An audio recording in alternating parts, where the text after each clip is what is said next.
ഇനി നമുക്ക് ആപ്ലെറ്റ് വെച്ചിട്ട് ഒരു ട്രാഫിക് ലൈറ്റിൻ്റെ പ്രോഗ്രാം എങ്ങനെയാണ് ചെയ്യേണ്ടത് എന്നുള്ളത് നോക്കാം. ഇത് ഒട്ടുമിക്ക കേസുകളിലും പണ്ടത്തെ ക്വസ്റ്റ്യൻ പേപ്പറിലൊക്കെ അപ്പിയർ ആയിട്ടുള്ള ഒരു ക്വസ്റ്റ്യനാണ്. നിങ്ങളിപ്പോൾ കോളേജിൽ ലാബിലൊക്കെ ചെയ്തിട്ടുള്ള ഒരു ക്വസ്റ്റ്യനാണ്. അപ്പോൾ ഇതെങ്ങനെ ചെയ്യേണ്ടത് എന്നുള്ളത് നോക്കാം. അപ്പോൾ ആദ്യം തന്നെ നമുക്ക് ആ ട്രാഫിക് ലൈറ്റിൻ്റെ ഒരു ബാക്ക്ഗ്രൗണ്ടിൽ ആ ഒരു കറുത്ത കട്ട പോലെ വരയ്ക്കണം. അപ്പോൾ അതിന് വേണ്ടിയിട്ട് നമ്മൾ ഫിൽ റെറ്റ് എന്ന് പറയുന്ന ആ ഒരു മെത്തേഡാണ് യൂസ് ചെയ്യുന്നത്. അപ്പോൾ അതാദ്യം നമുക്ക് സെറ്റ് ചെയ്യാം. ഇവിടെ ഞാൻ ഗ്രാഫിക്സ് ഒബ്ജക്റ്റ് വെച്ചിട്ട് ഫിൽ റെറ്റ് എന്ന് പറയുന്ന ആ ഒരു മെത്തേഡ് കോൾ ചെയ്തു. ആ മെത്തേഡിൻ്റെ അകത്ത് ഇനി നമുക്ക് വേണ്ടത് എല്ലാ കോർഡിനേറ്റ്സും പിന്നെ ഹൈറ്റും വിഡ്ത്തൊക്കെ സ്പെസിഫൈ ചെയ്യുക എന്നുള്ളതാണ്. ഞാനപ്പോൾ എക്സ് കോർഡിനേറ്റ് ഒരു 150 കൊടുക്കുകയാണ്. കാരണം എൻ്റെ ആപ്ലെറ്റിൻ്റെ ഹൈറ്റ് 300x300 ആണ് കൊടുത്തിട്ടുള്ളത്. അപ്പോൾ ഒരു സെൻറ്ററിൽ പിടിച്ച് വരാൻ വേണ്ടിയിട്ട് ഞാനൊരു 150 കൊടുത്തിട്ടുണ്ട് എക്സ് കോർഡിനേറ്റ്. വൈ കോർഡിനേറ്റ് ഞാനൊരു 50 കൊടുത്തിട്ടുണ്ട്. അപ്പോൾ ആ ഒരു പാർട്ട് ക്ലിയറായി. പിന്നെ വിഡ്ത്ത് ഞാനൊരു എത്ര കൊടുക്കണം, ഒരു 70 കൊടുക്കാം. എന്നിട്ട് ഹൈറ്റ് ഞാൻ അത്യാവശ്യം വലിപ്പം കൊടുക്കുന്നുണ്ട്, ഒരു 250 കൊടുക്കുകയാണ്. അപ്പോൾ കുറച്ച് ലെങ്ത്തിൽ വന്നോളും. അപ്പോൾ ഈ ആപ്ലെറ്റിൻ്റെ പ്രോഗ്രാംസൊക്കെ നമ്മളിങ്ങനെ ചെയ്യുമ്പോൾ ഒരുപാട് പ്രാവശ്യം നമ്മളിത് എക്സിക്യൂട്ട് ചെയ്ത് നമുക്ക് വേണ്ട രീതിക്കാണോ കാര്യങ്ങളൊക്കെ വരുന്നത് എന്നുള്ളത് എൻഷുർ ചെയ്ത് ചെയ്യുകയാണെങ്കിൽ അതായിരിക്കും കുറച്ചുകൂടിയും ഈസി ആയിട്ട് വരിക. ഇതിപ്പോൾ വലിയ കുഴപ്പമില്ലാത്ത രീതിക്ക് എനിക്ക് കിട്ടിയിട്ടുണ്ട്.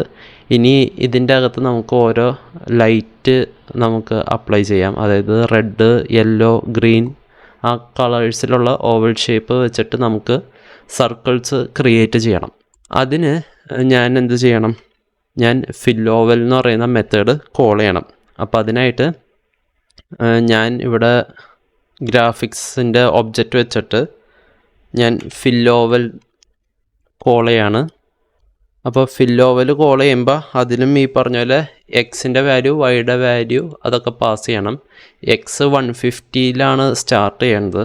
അപ്പോൾ ഞാൻ ഓവലിൻ്റെ എക്സ് കോർഡിനേറ്റ് ഒരു 160 കൊടുക്കുവാണ്. വൈ കോർഡിനേറ്റ് നമുക്ക് വേണമെങ്കിൽ ജസ്റ്റ് ഒന്ന് ചെറിയ വേരിയേഷൻ വരുത്താം, ഒരു 72 കൊടുക്കാം. അപ്പോൾ ആ ടോപ്പിൽ ആ ബ്ലാക്ക് കളറിൻ്റെ ഇതിൽ നിന്ന് ഒരു ഗ്യാപ്പ് കിട്ടാൻ വേണ്ടിയിട്ടാണ്. അപ്പോൾ അത് നമ്മൾ ചെയ്തിട്ടുണ്ട്. പിന്നെ ഓവൽ ഷേപ്പിൽ നിന്ന് നമുക്ക് സർക്കിൾ ക്രിയേറ്റ് ചെയ്യണമെങ്കിൽ വിഡ്ത്തും ഹൈറ്റും സെയിം ലെവലിൽ തന്നെ മെയിൻറ്റെയിൻ ചെയ്യണം. അപ്പോൾ ഇവിടെ ഞാൻ വിഡ്ത്തും ഹൈറ്റും 50 ആയിട്ടാണ് കൊടുക്കുന്നത്. അങ്ങനെ നമ്മൾ ഓവൽ ക്രിയേറ്റ് ചെയ്ത് ഇതിൽ ശ്രദ്ധിക്കേണ്ട ഒരു കാര്യം എന്താണെന്ന് വെച്ചാൽ ആദ്യത്തെ ആ ഒരു സർക്കിളിൻ്റെ കളർ എന്ന് പറഞ്ഞാൽ റെഡാണ്. നമ്മളപ്പോൾ അത് സ്പെസിഫൈ ചെയ്യണം. അപ്പോൾ അതെങ്ങനെ ചെയ്യേണ്ടതെന്ന് വെച്ചാൽ നമ്മൾ ഈ ഓവൽ ഷേപ്പിൻ്റെ കോഡ് അടിക്കുന്നതിന് മുന്നേ തന്നെ ഗ്രാഫിക്സ് ഒബ്ജക്റ്റ് വെച്ചിട്ട് കളറ് ചേഞ്ച് ചെയ്യണമായിരുന്നു. ഞാനത് ചേഞ്ച് ചെയ്യാൻ മിസ് ചെയ്തു.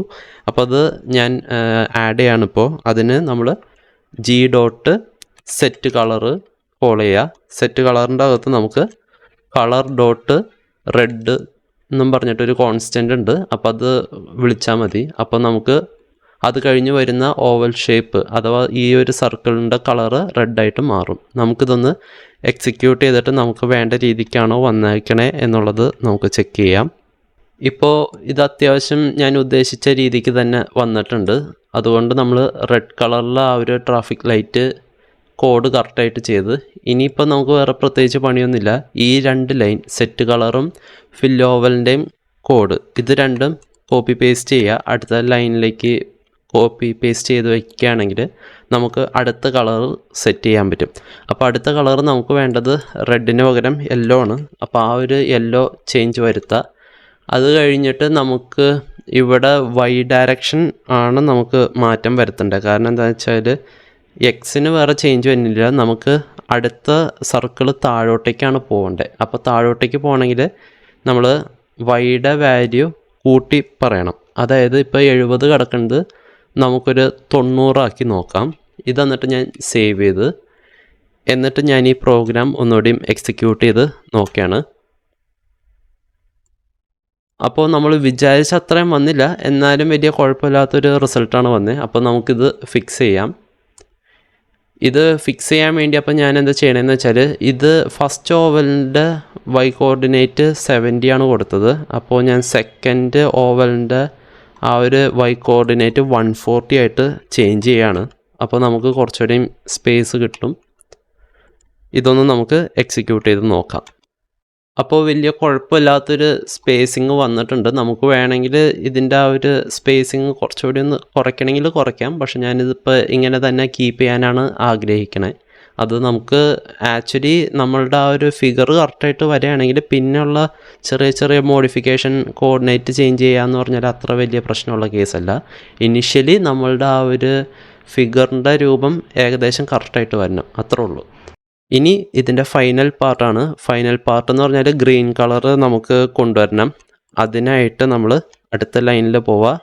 ഈ ലാസ്റ്റത്തെ നമ്മളുടെ യെല്ലോ കളർ സെറ്റ് ചെയ്തിട്ടും ഫില്ലോവലിൻ്റെയും കോഡ് ഞാൻ കോപ്പി ചെയ്തിട്ടുണ്ട്. അത് ഞാൻ കൊണ്ടുപോയിട്ട് പേസ്റ്റ് ചെയ്തു. എന്നിട്ട് ഈ യെല്ലോ മാറ്റിയിട്ട് ഞാനിവിടെ ഗ്രീൻ ടൈപ്പ് ചെയ്യാണ്. അപ്പോൾ ഗ്രീൻ കളർ നമ്മൾ സെറ്റ് ചെയ്തു. ഇനി നമുക്കിതിൻ്റെ y കോർഡിനേറ്റ് മാറ്റാനുണ്ട്. ഇതിപ്പോൾ 140 ആണ് കിടക്കുന്നത്. അപ്പോൾ 140യുടെ കൂടെ ഞാനൊരു 70 കൂടെ ആഡ് ചെയ്ത് നമുക്കൊരു എത്ര വരും, ഒരു 210 ആ ഒരു കോർഡിനേറ്റിലേക്ക് വരും വൈയുടെ വാല്യൂ. അതായത് y കോർഡിനേറ്റിൻ്റെ പോയിൻ്റ് വരുന്നത് 210 എന്ന് പറയുന്ന ഒരു വാല്യൂവിലേക്കാണ്. ഇത് നമുക്കിനി ഒന്ന് സേവ് ചെയ്തിട്ട് എക്സിക്യൂട്ട് ചെയ്ത് നോക്കാം. ഇപ്പോൾ നമ്മളുടെ ആ ഒരു ട്രാഫിക് ലൈറ്റ് കറക്റ്റായിട്ട് വന്നിട്ടുണ്ട്. വലിയ കുഴപ്പമില്ലാതെ തന്നെ കിട്ടിയിട്ടുണ്ട്. അപ്പോൾ ഇങ്ങനെയാണ് നമ്മൾ ഒരു ആപ്ലെറ്റ് പ്രോഗ്രാം ചെയ്യേണ്ടത്.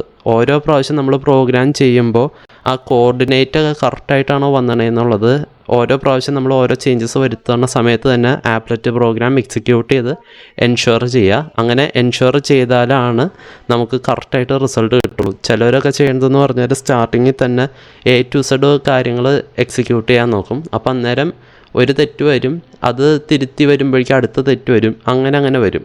അപ്പോൾ അതിന് പകരം ഓരോ സ്റ്റെപ്പ് ചെയ്യുക, എക്സിക്യൂട്ട് ചെയ്യുക, അവിടം വരെയുള്ള കാര്യങ്ങൾ കറക്റ്റാണെന്ന് എൻഷുർ ചെയ്തിട്ട് അടുത്ത കാര്യങ്ങൾ എക്സിക്യൂട്ട് ചെയ്യാൻ പോവുക. അങ്ങനെ ചെയ്യുകയാണെങ്കിൽ ഇത് തെറ്റ് വരാതെ തന്നെ നമുക്ക് കംപ്ലീറ്റ് ചെയ്യാൻ പറ്റുന്ന ഒരു പ്രോഗ്രാമാണ്.